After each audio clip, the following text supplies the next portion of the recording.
రాష్ట్ర వ్యాప్తంగా అన్ని నియోజకవర్గాల్లో ఎంఎస్ఎంఈలు ఏర్పాటు చేస్తామని ఏపీ ముఖ్యమంత్రి చంద్రబాబు తెలిపారు. సేవా రంగానికి అధిక ప్రాధాన్యత ఇస్తామన్నారు. స్వర్ణాంధ్ర కార్యాలయాలను సచివాలయం నుంచి ఆయన వర్చువల్గా ప్రారంభించారు. అనంతరం మాట్లాడుతూ సేవారంగం నుంచి మనకు 6.3% ఆదాయమే వస్తుందని, దానిని విస్తరిస్తే ఆదాయం పెరుగుతుందని తెలిపారు. టెక్నాలజీ అనేది గేమ్ చేంజర్. భవిష్యత్తులో అదే కీలకం. భవిష్యత్తులో యుద్ధాలు కూడా డ్రోన్లతోనే జరుగుతాయని తెలిపారు.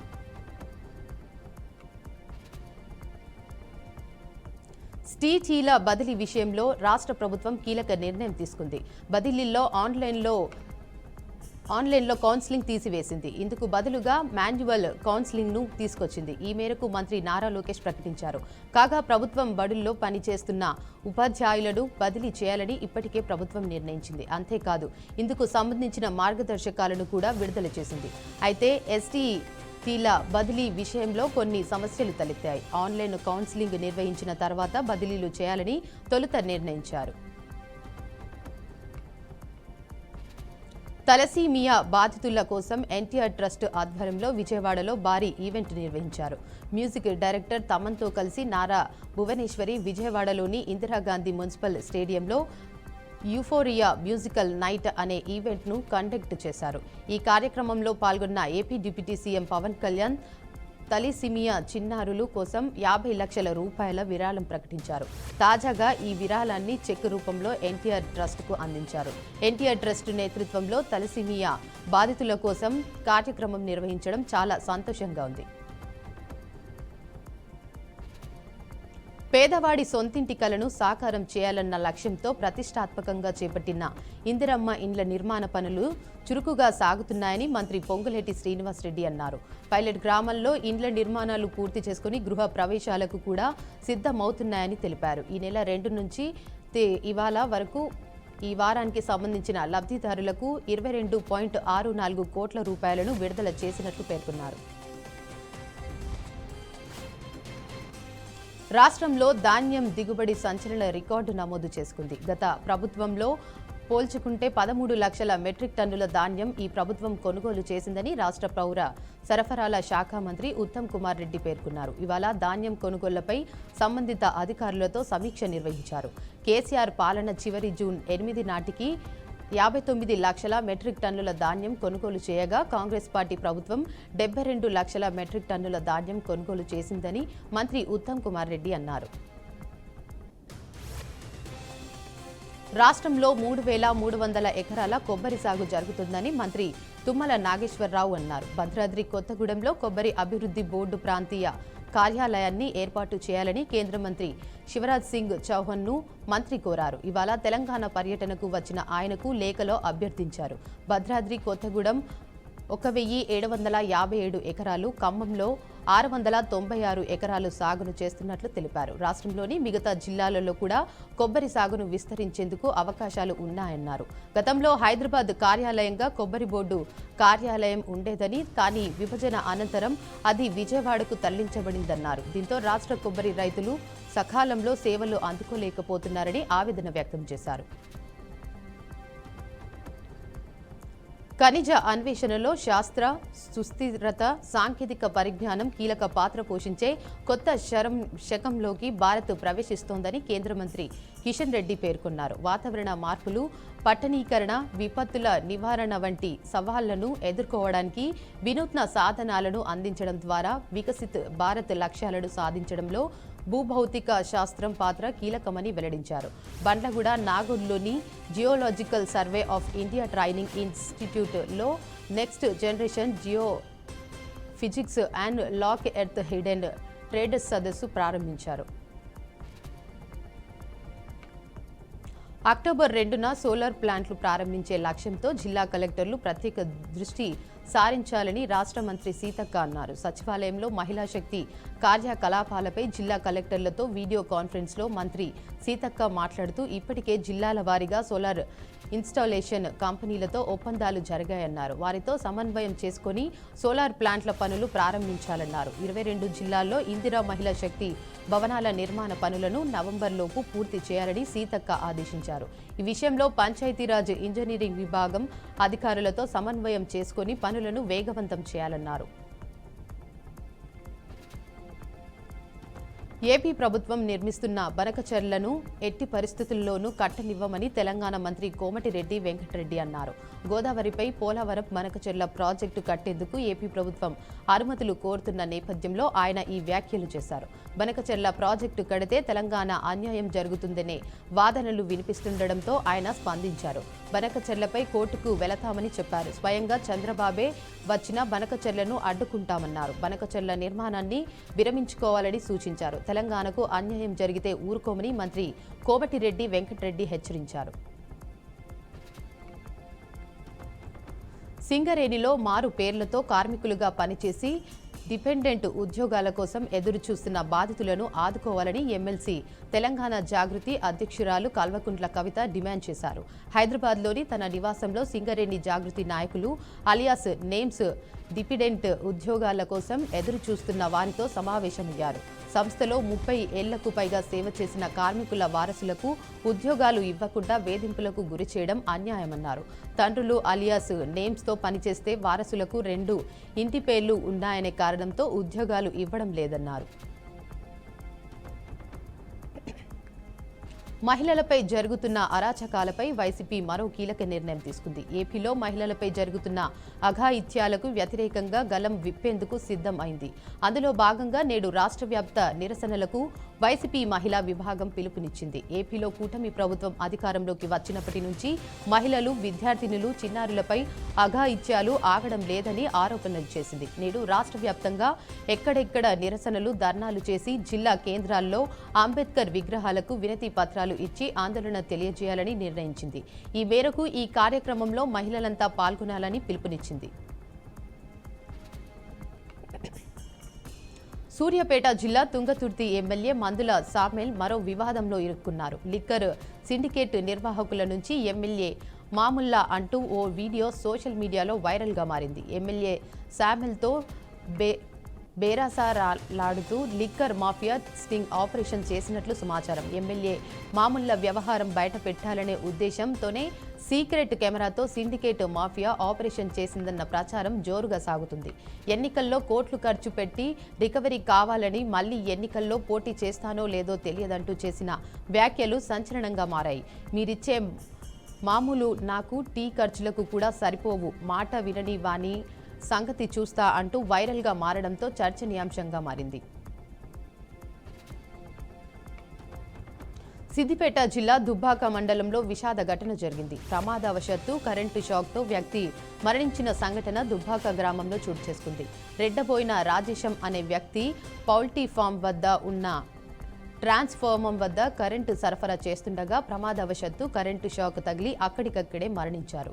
చనిపోయిన మృతుడిది బీద కుటుంబమని, వారి కుటుంబాన్ని ప్రభుత్వం మనసున్న మహారాజులు ఆదుకోవాలంటూ గ్రామస్తులు విజ్ఞప్తి చేశారు. మృతుడికి భార్య, 2 కుమారులు, కూతురు ఉన్నారు. సమాచారం అందుకున్న పోలీసులు ఘటనా స్థలానికి చేరుకున్నారు. మృతదేహాన్ని పోస్టుమార్టం నిమిత్తం దుబ్బాక ప్రభుత్వాసుపత్రికి తరలించారు. కేసు నమోదు చేసుకున్న పోలీసులు దర్యాప్తు చేపట్టారు. జగిత్యాల జిల్లా మెట్పల్లి పట్టణం బీటీ కాలనీలో రాత్రి దొంగలు బీభత్సం సృష్టించారు.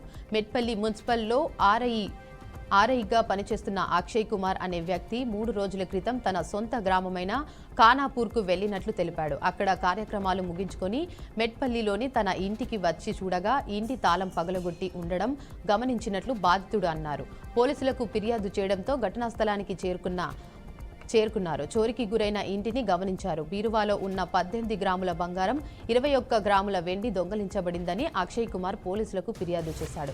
కేసు నమోదు చేసుకుని సీసీటీవీ ఫుటేజ్ ఆధారంగా దర్యాప్తు చేస్తున్నామని ఎస్ఐ కిరణ్ కుమార్ తెలిపారు. భద్రాద్రి కొత్తగూడెం జిల్లాలో చైన్ స్నాచింగ్ ఘటన కలకలం రేపింది. పాల్వంచ ఒడ్డుగూడెం ప్రాంతంలో ద్విచక్ర వాహనంపై వెళ్తున్న ఓ వ్యక్తిని మరో 3 గుర్తు తెలియని వ్యక్తులు బైక్పై వెంబడించారు. అనంతరం క్షణాల వ్యవధిలో బాధితుడి మెడలో ఉన్న సుమారు 2 దుండగులు బంగారు గొలుసు అపహరించారు. ఈ ఘటనతో బాధితుడు షాక్కు గురయ్యాడు. విషయంపై పోలీసులకు సమాచారం ఇవ్వడంతో ఘటనా స్థలానికి చేరుకుని పరిశీలించారు. అనంతరం కేసు నమోదు చేసుకున్న పోలీసులు దర్యాప్తు ముమ్మరం చేశారు. సీసీ కెమెరాల ఆధారంగా దుండగులను గుర్తించే పనిలో నిమగ్నమయ్యారు. త్వరలోనే నిందితులను పట్టుకుంటామని వెల్లడించారు. చైన్ స్నాచింగ్ ఘటన స్థానికంగా తీవ్ర చర్చనీయాంశంగా మారింది. బయటకు రావాలంటే స్థానికులు భయపడుతున్నారు. తెలంగాణ సర్కార్ విద్యార్థులకు గుడ్ న్యూస్ తెలిపింది. ఇకపై స్టూడెంట్ బస్ పాస్తో ఆర్టీసీ మెట్రో ఎక్స్ప్రెస్ సర్వీసుల్లోనూ ప్రయాణించవచ్చని ప్రకటించింది. కాగా ఇంతకు ముందు పాస్లు ఉన్న విద్యార్థులకు కేవలం ఆర్డినరీ బస్సుల్లోకి మాత్రమే అనుమతించేవారు. తాజాగా మెట్రో బస్సుల్లోనూ ప్రయాణించే వెలుసుబాటు కల్పించడంతో వేలాది మంది విద్యార్థులకు ఆర్డినరీ బస్సుల కోసం ఎదురుచూసే బాధ తప్పినట్టయింది. ప్రభుత్వం తీసుకున్న ఈ నిర్ణయంపై విద్యార్థులు హర్షం వ్యక్తం చేస్తున్నారు. నిజామాబాద్ జిల్లా వర్ణి మండల కేంద్రంలో భారీ అగ్ని ప్రమాదం చోటు చేసుకుంది. శ్రీ శక్తి ఎంటర్ప్రైజెస్లో అగ్ని ప్రమాదం సంభవించి భారీ ఆస్తి నష్టం సంభవించినట్లు షాపు యాజమాని వాపోయాడు. ప్రమాదానికి గల విద్యుత్ షార్ట్ సర్క్యూట్ వల్లనే ప్రమాదం జరిగిందని ఆవేదన వ్యక్తం చేశాడు. కాగా ఎంటర్ప్రైజెస్ గోడౌన్లో మంటలు వ్యాపించడంతో షాపు పూర్తిగా దగ్ధమైందని షాపు తెలిపాడు. నాగర్ కర్నూలు జిల్లా బొమ్మనపల్లిలో విషాదం చోటు చేసుకుంది. వ్యవసాయ పొలంలోని నీటి గుంటలో పడి ఇద్దరు అన్నదమ్ములు దుర్మరణం చెందారు. సుధాకర్ అనే రైతు తన వ్యవసాయ పొలంలో నీటి గుంటను ఏర్పాటు చేసుకున్నాడని తెలిపారు. ఆడుకుంటుండగా ప్రమాదవశత్తు ఆ కుంటలో పడి అక్షయ్, చైతన్య అనే ఇద్దరు అన్నదమ్ములు అందులో పడి మృతి చెందారు. దీంతో గ్రామంలో ఒక్కసారిగా విషాద ఛాయలు అలుముకున్నాయి. కూటమి ప్రభుత్వంపై శ్రీ సత్యసాయి జిల్లా పుట్టపర్తి జిల్లా వైసీపీ అధ్యక్షురాలు ఉషాశ్రీ చరణ్, మాజీ ఎమ్మెల్యే తీవ్ర స్థాయిలో మండిపడ్డారు. ఎస్పీ కార్యాలయం ఎదుట వైసీపీ శ్రేణులు నిరసనలు చేపట్టారు. మైనర్ దళిత మహిళలపై జరుగుతున్న దాడులను నిరసిస్తూ వైసీపీ జిల్లా అధ్యక్షురాలు ఉషాశ్రీ చరణ్, రాప్తాడు మాజీ ఎమ్మెల్యే తోపుదుర్తి ప్రకాష్ రెడ్డి ఆధ్వర్యంలో ఆందోళన చేపట్టారు. ప్లకార్డులను పట్టుకొని కూటమి నేతలు దౌర్జన్యాలు అరికట్టాలని, we want justice, CM down down అంటూ నినాదాలు చేశారు. వైసీపీ నేతల నినాదులతో ఎస్పీ కార్యాలయం దద్దరిల్లింది. జిల్లా వ్యాప్తంగా పెద్ద ఎత్తున తరలివచ్చిన దళితులతో కలిసి జిల్లా ఎస్పీకి వినతి పత్రం అందజేశారు. జిల్లాలో దళిత, గిరిజన మహిళలపై జరుగుతున్న దాడులకు బాధ్యులైన వారిని శిక్షించాలని డిమాండ్ చేశారు. శ్రీ సత్యసాయి జిల్లా హిందూపురంలోని నారాయణ జూనియర్ కళాశాల ఎదుట ఏఐఎస్ఎఫ్ ఆధ్వర్యంలో నిరసన కార్యక్రమం నిర్వహించారు. కాలేజ్ యాజమాన్యం ప్రభుత్వ ఇంటర్మీడియట్ బోర్డు నిబంధనలను ఉల్లంఘిస్తూ వ్యవహరిస్తుందని ఏఐఎస్ఎఫ్ జిల్లా అధ్యక్షుడు నరసింహమూర్తి విమర్శించారు. కేవలం ఎంపీసీ గ్రూప్కు మాత్రమే అడ్మిషన్లు ఇచ్చి మిగిలిన గ్రూపులను పక్కన పెట్టడంతో విద్యార్థులకు నష్టం జరుగుతోందని ఆరోపించారు. నంద్యాల జిల్లా మహానంది మండలంలో గాలివాన బీభత్సం సృష్టించింది. భారీ ఈదురు గాలులతో కూడిన వర్షానికి వందల ఎకరాల్లో సాగు చేసిన అరటి, బొప్పాయి పంటలు పూర్తిగా నేలకొరిగాయి. చేతికి వచ్చిన పంట నష్టపోయిన రైతులు తీవ్ర నిరాశకు లోనయ్యారు. నంద్యాల ప్రధాన రహదారిపై విద్యుత్ స్తంభాలు, చెట్లు రోడ్డుపై పడిపోయి రాకపోకలకు తీవ్ర అంతరాయం కలిగింది. రైతులు పంట నష్టాన్ని అంచనా వేసి ప్రభుత్వ తక్షణ సహాయం అందించాలని స్థానిక రైతులు డిమాండ్ చేశారు. నంద్యాల జిల్లా బేతంచెర్లలోని సిమెంట్ నగర్లో ఉన్న పాణ్యం సిమెంట్ ఫ్యాక్టరీ ప్రధాన గేటు వద్ద కార్మికులు చేపట్టిన నిరాహార దీక్ష 8వ రోజుకు చేరింది. అయితే నిరసనకు మద్దతుగా సిమెంట్ నగర్ టీడీపీ నాయకులు సంఘీభావం తెలిపి దీక్షా శిబిరాన్ని సందర్శించారు. కార్మికుల హక్కులకు తాము మద్దతుగా ఉన్నామని, ప్రభుత్వం వెంటనే స్పందించి సమస్యను పరిష్కరించాలని వారు డిమాండ్ చేశారు. ఫ్యాక్టరీ యాజమాన్యం నిర్లక్ష్యంగా వ్యవహరిస్తోందని కార్మికులు ఆగ్రహం వ్యక్తం చేశారు. నంద్యాల జిల్లా బేతంచెర్లలో యోగాంధ్ర కార్యక్రమంలో భాగంగా నిర్వహించిన అవగాహన ర్యాలీ పట్టణంలో సందడిగా మారింది. నగర పంచాయతీ కార్యాలయం నుండి ప్రారంభమైన ర్యాలీ యోగా వల్లే కలిగే లాభాలు, ఆరోగ్య ప్రయోజనాలపై నినాదాలతో సాగుతూ రైల్వే స్టేషన్ వరకు కొనసాగింది. రాష్ట్రాన్ని యోగాలో దేశంలో మొదటి స్థానంలో నిలిపేలా ఈ కార్యక్రమాన్ని విజయవంతం చేద్దామని నగర పంచాయతీ కమిషనర్ ఎంపీడీఓ పిలుపునిచ్చారు. భద్రాద్రి కొత్తగూడెం జిల్లా అశ్వరావుపేటలో అఖిల భారత ఐక్య రైతు సంఘం ఆధ్వర్యంలో గిరిజన రైతులు, రైతు కూలీలు తహసీల్దార్ కార్యాలయం వద్ద ధర్నాకు దిగారు. కాంగ్రెస్ ప్రభుత్వం ఎన్నికల సమయంలో ఇచ్చిన హామీలు, 6 గ్యారంటీలు తక్షణమే అమలు చేయాలని వారు డిమాండ్ చేశారు. ఇందిరమ్మ ఇళ్ల విషయంలో ఎటువంటి పక్షపాతానికి తావు లేకుండా నిజమైన అర్హులకు ఇళ్లు కేటాయించాలని, ఇంటి స్థలాలు లేని వారికి స్థలాలను కేటాయించి ఇళ్ల నిర్మాణానికి అవకాశం కల్పించాలని వారు స్పష్టం చేశారు. కామారెడ్డి జిల్లా బాన్సువాడ వీక్లీ మార్కెట్లో చోరీ సంఘటన కలకలం రేపుతుంది. తాడ్కోల్ గ్రామానికి చెందిన రిటైర్డ్ ఎంపీడీఓ సాయిరెడ్డి చేతిలోని ₹1,00,000 దొంగలు అపహరించారు. బాధితుడు బ్యాంకు నుంచి నగదు డ్రా చేసి మార్కెట్లో కూరగాయల కొనుగోలు చేస్తుండగా ఈ సంఘటన జరిగిందని, తనపై నజర్ పెట్టిన దొంగ స్కూటీ డిక్కీ తెరిచి అందులో ఉన్న నగదును దొంగలించారని బాధితుడు తెలిపారు. సమాచారం అందుకున్న సీఐ అశోక్ సంఘటన స్థలానికి చేరుకున్నారు. అనంతరం ఘటన స్థలాన్ని పరిశీలించిన ఆయన కేసు నమోదు చేసుకున్నారు. సీసీ ఫుటేజ్ను ఆధారంగా దర్యాప్తు చేపట్టారు. కేరళ రాష్ట్రంలోని కోజికోడ్ జిల్లా బేయిపూర్ తీరానికి సమీపంలోని సింగపూర్ కంటైనర్ నౌకలో పేలుడు సంభవించింది. దీంతో నౌకలో అగ్ని కీలలు అంటుకున్నాయి. నౌక లోపలి డెక్కులో పేలుడు సంభవించింది. కొచ్చికి 315 కిలోమీటర్ల దూరంలో బేయిపూర్కు పశ్చిమ దిశలో సుమారు 70 నాటికల్ మైళ్ల దూరంలో ఈ ప్రమాదం జరిగింది. నౌక కొలంబో నుంచి మహారాష్ట్రలోని నహాబా షేవా వైపు ప్రయాణిస్తుంది. 270 మీటర్ల పొడవు ఉన్న ఈ నౌకలో 22 మంది సిబ్బంది ఉన్నట్లు సమాచారం. ఆమ్ ఆద్మీ పార్టీ సీనియర్ నేతలు మనీష్ సిసోదియా, సత్యేందర్ జైన్లపై కేసులు నమోదయ్యాయి. ఈ కేసు విచారణ నిమిత్తం ఏసీబీ వారికి సమన్లు జారీ చేసింది. అయితే ఈ విచారణకు ఢిల్లీ మాజీ డిప్యూటీ సీఎం సిసోడియా హాజరయ్యారు. విచారణకు హాజరైనట్లు ఏసీబీ అధికార వర్గాలు వెల్లడించాయి. అయితే మళ్లీ సమన్లు జారీ చేస్తామని ఏసీబీ అధికారులు వెల్లడించారు.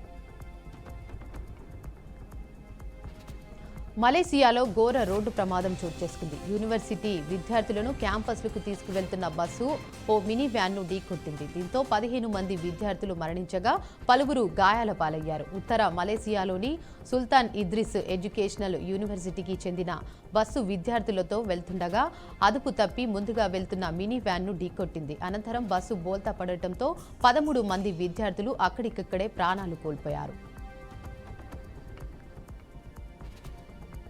అక్రమ వలసదారులపై గత కొంతకాలంగా ట్రంప్ పరిపాలన ఉక్కుపాదం మోపుతుంది. ట్రంప్ అధికారంలోకి వచ్చిన దగ్గర నుంచి ఈ కార్యక్రమం కొనసాగుతుంది. తాజాగా లాస్ ఏంజిల్లో తీవ్ర ఉద్రిక్తతలకు దారితీసింది. ఆందోళనకారులపై పోలీసులు భాషా వాయుగోళాలు ప్రయోగించారు. దీంతో పోలీసులపై నిరసనకారులు రాళ్లు రువ్వారు.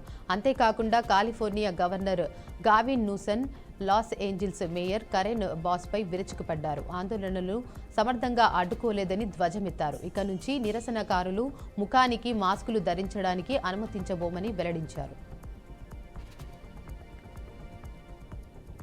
ముంబ్రా నుంచి ఛత్రపతి శివాజీ మహారాజ్ టెర్మినస్కు వెళ్తున్న ముంబై సబర్బన్ రైలు నుండి 12 మంది ప్రయాణికులు పడిపోయారు. లోకల్ రైలు సబర్బన్ కారిడార్ వెంట వేగంగా వెళ్తుండగా ఈ ప్రమాదం జరిగింది. ఇందులో 5గురు ప్రాణాలు కోల్పోగా మరో 7గురికి తీవ్ర గాయాలయ్యాయి.